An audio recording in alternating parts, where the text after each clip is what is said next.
ભુજની નવી નકોર બનેલી મામલતદાર કચેરીની પાસેથી પસાર થતો આ નવો નકોર રોડ એ આપણે જોતા રહ્યા છીએ અને આનું અદ્ભુત એન્જિનિયરિંગ કેવું છે એની પણ આપણે વાત કરતા રહ્યા છીએ.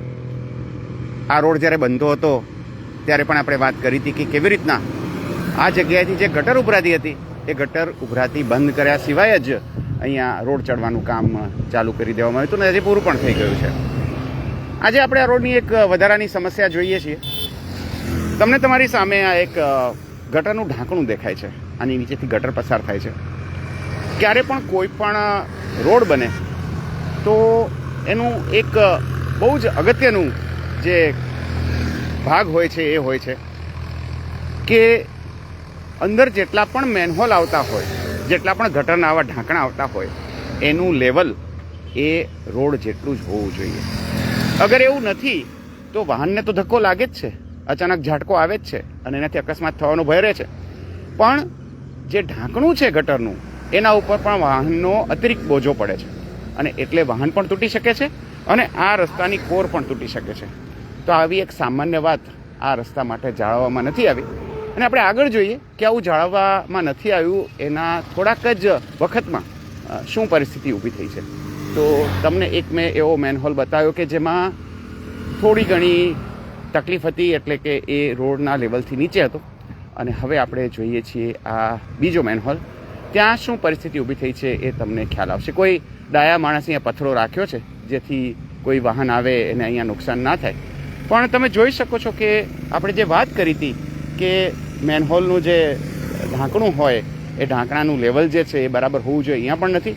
અને તમે જોવો છો કે આ રસ્તો છે અહીંયા ખવાઈ ગયો છે. આ રસ્તો ખવાઈ ગયો છે અને એ રસ્તો ખવાઈ અને નીચે પડ્યો છે. અને એનું કારણ તમને અહીંયા દેખાશે. કારણ એ નથી કે ઢાંકણું ઊંચું નીચું છે. કારણ એ છે કે હજી આ મેનહોલમાંથી ગટરનું પાણી બહાર આવી રહ્યું છે.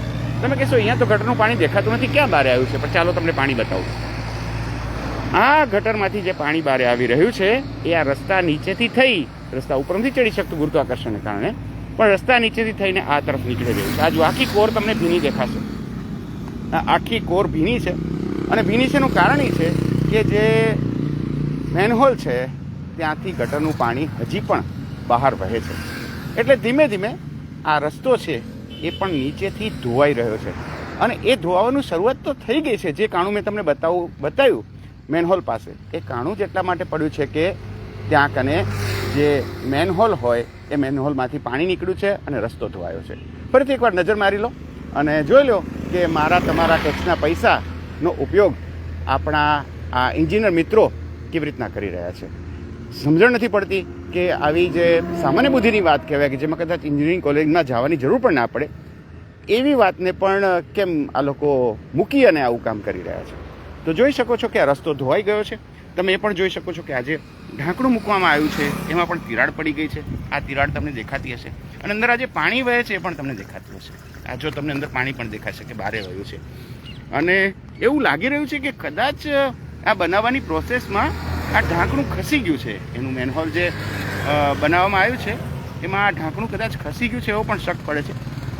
તો આ રસ્તો જે બનાવવામાં આવ્યો છે એ ખરેખર એવી રીતે બનાવવામાં આવ્યો છે કે આપણે નવાઈ લાગે. એક અજાયબી જેવો રસ્તો છે. કદાચ આનું ઓડિટ થવું જોઈએ, ખાસ તો એન્જિનિયરિંગ ઓડિટ થવું જોઈએ કે ભાઈ કેવી રીતે આના નિર્ણયો લેવાયા છે કે ક્યાંથી ક્યારે રસ્તો બનાવવામાં આવશે, શું શું પ્રશ્નો હલ કરીને બનાવવામાં આવશે, વચ્ચેથી ગટરોના પ્રશ્નો હલ થયા પછી બનાવવામાં આવશે કે પહેલાં જ બનાવવામાં આવશે.